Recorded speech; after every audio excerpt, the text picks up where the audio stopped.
ഒമാനിൽ വിവിധയിടങ്ങളിൽ മഴക്കെടുതിയിൽ വീണ്ടും മരണം. മുസണ്ടം ഗവർണറേറ്റിലെ ഖസബിൽ ഒഴുക്കിൽപ്പെട്ട് കാണാതായ സ്ത്രീയുടെ മൃതദേഹം കണ്ടെത്തി. രാജ്യത്ത് പലയിടങ്ങളിലായി നിരവധി പേരെയാണ് ദുരിതാശ്വാസ കേന്ദ്രങ്ങളിലേക്ക് മാറ്റിയിരിക്കുന്നത്.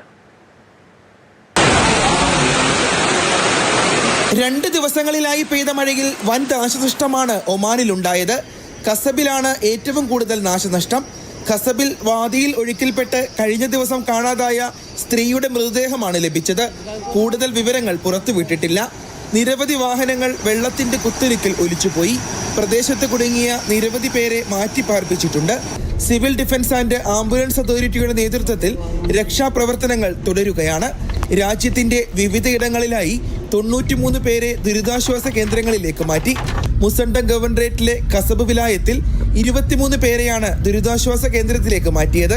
തെക്കൻ ബാത്തിനയിലെ ബർക്കയിലും മസ്കറ്റിലും വീട് തകർന്നവർക്ക് ഹോട്ടൽ സൗകര്യം ഏർപ്പെടുത്തി. ദാഖലിയ ഗവർണറേറ്റിലെ ആദം വിലായത്തിൽ പ്രവർത്തിക്കുന്ന അഭയകേന്ദ്രത്തിൽ മുൻകരുതൽ നടപടിയായി 61 പേർക്ക് താമസ സൗകര്യം ഒരുക്കിയതായും അധികൃതർ അറിയിച്ചു. മസീറ ദ്വീപിലും മഴ ശക്തമായിരുന്നു. വിവിധ ഗവർണറേറ്റുകളിൽ വർക്ക് ഫ്രം ഹോം രീതിയിലാണ് ഓഫീസുകൾ പ്രവർത്തിച്ചത്.